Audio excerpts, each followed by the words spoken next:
Do you guys want to hear what this engine sounds like? Because I think this barely even sounds like an engine. I don't even know what this is.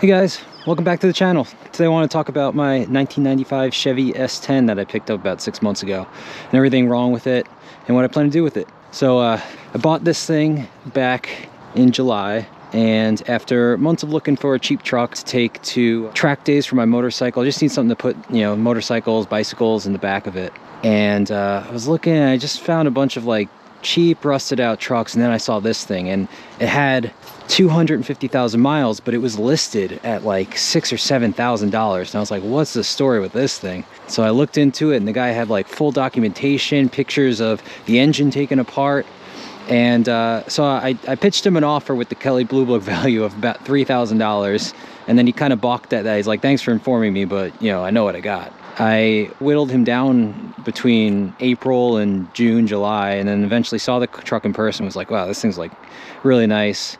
Ended up getting it for a little under $4,000, and it needed a few things. But the cool thing is that I bought it from a mechanic who bought it off of this woman who was the original owner from 1995 up until early last year, so 29 years of ownership, and she had a stack of all of the maintenance and service history done on this vehicle since like the 90s.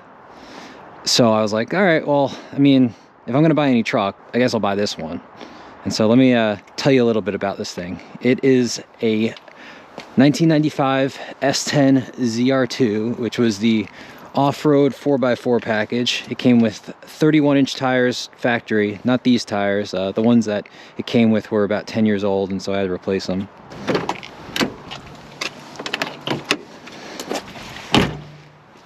This might be one of the issues with the truck, is that it doesn't like to pop the hood. There we go. So I'm pretty familiar with this engine bay after some of the issues that I've had. So this is the 4.3 W-Code Vortec with the central port injection, which basically has one central injector right under this intake manifold, and it shoots out simultaneously fuel into every single one of the cylinders, which is extremely fuel inefficient, but it was an early form of fuel injection. The engine bay is a little bit tight to get to the things that you need to work on. A lot of the stuff that you have to get to, like the distributor, is way here in the back, and you have to take off this manifold.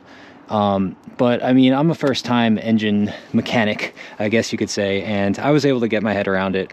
It wasn't too bad. It's just getting into some tight spaces. It really helps if you could borrow a friend's boroscope to find the missing bolts when you drop them. Obviously, this is a little bit dirty because when I found out how capable this vehicle was, I immediately was recruited by my friend to take this thing off-road, and I've uploaded that video to YouTube as well. So some of the things that went wrong with it, like I said, the tires were about 10 years old, and so that was an easy fix. I just kind of went to Costco at the end of the summer when they go on sale and picked up these KO2s, because everybody in the Pacific Northwest has KO2s. And then I was like, all right, I'm gonna take this thing off-roading with my friends. And probably 40 hours after I put the tires on, I put them on a Saturday, I went to work Monday morning at like 5 a.m. and my truck broke down. And I was like, had no idea what the problem was. I had to get towed back. It basically died and just wouldn't start, and it was choking. And I was like, oh God, it's gotta be like a fuel issue. My only troubleshooting scope went back to the day before was the first time I had filled the tank up all the way, and I was like, oh no, I probably just clogged the fuel filter. It's not getting enough fuel, because it would just kind of crank and die like immediately. Maybe I can get it idle for like 30 seconds. So cut to me calling over my neighbors, lifting the bed up, propping blocks under it, changing out the fuel pump. I went under the car, changed the fuel filter. I was like, I'm gonna change everything on this fuel system. Went under the hood, changed out that central port injector, and I'll show you pictures of all that stuff. Actually, you couldn't change out the injector. You had to send it out and get it rebuilt, because 30-year-old fuel injector is not gonna be, in stock anywhere. Had to change the inlet and outlet tubes, which were kind of like a nightmare to get to. And then after I replaced all that stuff, it just wouldn't start. And I was like, what the hell is the problem? So I had to buy a 30-year-old scan tool, because this is not OBD2, this is not OBD1, this is OBD 1.5. And so what that means is that it has the interface of OBD2, so it seems like an OBD2 will plug into it. but it's an OBD1 pinout. And so if you try to plug in an OBD2 scanner that's not one of like the 3 on the market that can handle this thing, it'll just read errors. And so I found my 30-year-old scanner, plugged that thing in, and all basically it told me is that it was like cutting ignition timing. And I was like, what the hell is going on? I even called into a radio show. And actually that was how I went down the path of trying to replace the fuel injectors. So what was my problem? Well, going back to that service history, I was kind of stumped because this issue had happened before, stumbling and dying at idle, and they had replaced almost all the engine accessories in the past like 3 years. So I was just like, you know what, let me just take a look at the distributor cap, which handles all the spark signal that goes from the coil to the engine. And sure enough, look at this lid. This lid looks brand new, and there was just the tiniest bit of corrosion on all the 6 pins inside of there where the rotor just spins, makes a connection with all of them. And that was enough to break the signal to send spark to the engine. And as soon as I replaced that $50 OEM cap, the thing fired right up. And it's been firing up since then. So this truck runs. It's kind of my daily for days like this. And I'll tell you all the other little things that I got to work on with it. Let's go for a drive.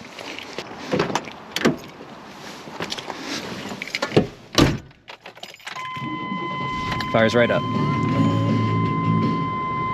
Gotta love the 90s OEM radio. Feel no need to upgrade it. I like having a nice analog radio experience.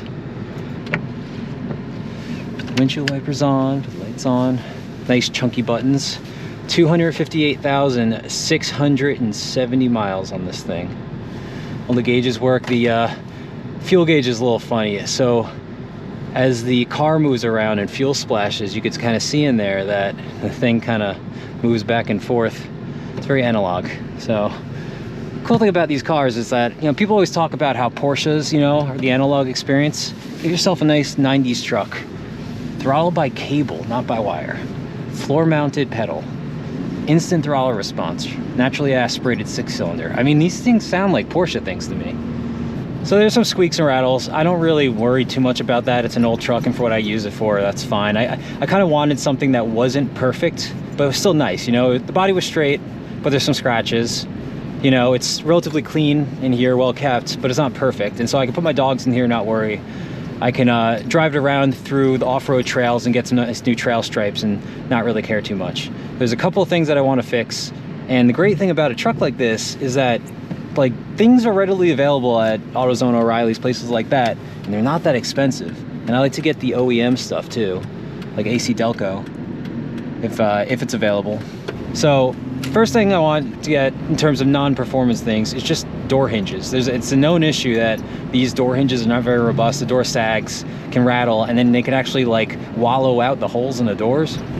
And that's an issue that I don't want to deal with. This thing is well kept, well maintained, so I kind of want to just replace those bushings relatively soon. But as I'm going down the road is the major performance thing that I want to fix right now, and it's, you notice my steering wheel is not straight. And I tried to get an alignment relatively recently, and they actually returned the car to me after showing me how bad my alignment was, and was like, hey, we can't actually align the car because you have a bunch of worn out bushings. And I was like, so what's the problem? According to them, they told me that my pitman and idler arm, which is the arm that goes off the steering gearbox and into the linkage, and then I guess the arm that's on the other side of the linkage as well, those are both, they have rubber bushings and they're kind of worn out. And so I was looking into it and I was like, oh, it's about $90 for the parts, but the shop wanted about $850 to fix it. So I looked into the labor, and it's like, it doesn't seem that bad. I could buy a few tools to get it done. And I did a little bit more research, and I found out that not only are the idler and the pitman arms like kind of common things to wear out, but there's this rag joint at the bottom of the steering column that goes into the gearbox, and it's just a rubber piece that's kind of sandwiched together, and it's like a vibration damper, and those things wear out too. And I can get a fully packaged one for about $50 and can put that on, and so that'll help with the slop, and then I can get the thing aligned. A lot of my issue with misalignment is actually due to caster angle, I believe I saw, like, but that's something I'll solve another day. First, I got to put the parts on the car, and that is going to be a future video for you guys when the weather clears up, because I got to work on this thing in my driveway. This does not fit in my garage, unfortunately. There's a few other small things. I mean, nothing huge, but I want to fix, as you saw, the hood release kind of sticks. I can easily fix that. I want to fix the parking brake. That sticks as well when it's below about 40 degrees. And so I think that's just taking it apart, greasing it. Just haven't really wanted to mess with that yet. And then side view mirrors do not adjust electronically, which is unfortunate. They, for whatever reason, I guess maybe the fuse is out. Not a big deal. I believe I could probably fix that relatively easily. One thing that's annoying is that the throttle cable has a little bit of slack in it. And while not a problem because I can still open the throttle basically full open, the issue is that there's also a kickdown cable as part of the pedal assembly. And so it'll actually put me too deep into the pedal to the point where the proper tension kickdown pedal will trigger when the slack throttle pedal is not all the way down, which will make it so that I'm constantly gear hunting, and it's horrible for MPGs, which is the major drawback of having this as a somewhat daily driver, is that I'm getting about 12 MPGs from a V6. And that's the worst by far miles per gallon I've gotten. Like, if I drive my Focus ST like a total goon, I'll get about 18 to 20 MPG on my commute, and this thing is getting 12. And this has about 190 horsepower at best and 250 foot-pounds of torque. So it's my least powerful car and my most fuel inefficient one, which hopefully that throttle pedal will fix. We'll see. But beyond that, I mean, looking through that service history, so much stuff has been addressed that, to be honest, it's kind of a short list of things that I need to even do to this car. And it's kind of great having a car that it was about $3,800 plus $1,000 for tires, plus about $500 for everything for the fuel system and the distributor. And then insurance costs like nothing on this. I think it's like $200 for 6 months comprehensive. This is just a great truck. And then I just needed to get some motorcycle ramps for the back for my first track day. I'm gonna take this thing out. I've already used it a few times for my bicycles. My girlfriend has had to rescue me if I've had multiple flat tires in a ride. And actually that's a great reason that I got the automatic, is because I can just lend this thing out to my friends. If my friend was moving, he needed to go to a dump run, gave this to him. My other friend needed to get some car parts while I was fixing his car at my house. He just took this thing and picked them up. Yeah, this is just a great car where I don't have to worry about it, and yet it's still nice enough where I don't feel ashamed driving it. This thing has a very unique paint job on it. It's purple with gold and a gold trim on the back, and it has that blue pinstriping, and it's actually monogrammed with the original owner's initials, IMS, which my friends have adopted to mean I'm Martha Stewart, or it might suck. What do you guys think IMS should be? Put that in the comments. But yeah, I look forward to putting hopefully another 250,000 miles on this truck. And I am using this as such a learning opportunity for working on a vehicle, because unlike my Focus ST, this thing is not packaged like a nightmare. It's got that longitudinal layout of an engine and drivetrain, so it's at least it's easier to wrap my mind around. It's not as difficult to get access to more maintenance items, I would say. I am a little concerned that, you know, as things are 30 years old, maybe the transmission or something might go, but I'm trying to be proactive, and I'm trying to follow my Haynes manual guide of, you know, doing the long-term maintenance and try to keep this thing on the road as long as possible. Because what do I have to compare this to? If I look at any newer trucks, or not even brand new trucks, but if I look at 10, 15-year-old trucks, they cost about 5 to 10 times as much as this thing. And that's just not appealing to me for what a truck is. This being so cheap has kind of opened up my affordability for other vehicles. that I'd be interested in. And it's also nice having something that is a truck because, you know, I can haul stuff around in. I'm not afraid to get this thing dirty. I've off-roaded it, and yeah, this is just a great car just to get around these rainy days in the Pacific Northwest. So I know most of my viewers are car guys, but what do you guys think about trucks in general, or trucks like this? I think it's really a low-key great enthusiast move to buy an old truck like this, because if you have this as like a second or third car, it really puts into perspective the performance of an actual sporty car or just a modern comfortable car, because this is very no frills, it's very analog. And then when I get into my GR86 or my Focus ST, I'm like, oh my god, they're so much faster, so much more comfortable and more capable. But then when I get in this, I could drive this thing with like 2 fingers, just listen to an analog radio, you know, and it's just great having that dynamic. I know like that this is a very simple vehicle that I can fix relatively easily. I mean, it's got a few quirks of the era, but I feel like this thing could survive for another 20 years if I take care of it. And then I get that more dynamic experience from those other cars.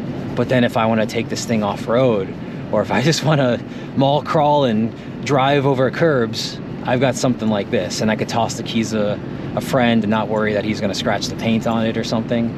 I think it's great to have that dynamic, you know? So what do you guys think about trucks? Do you think any of you guys would take an old truck like this, maybe rescue it, give it a second life?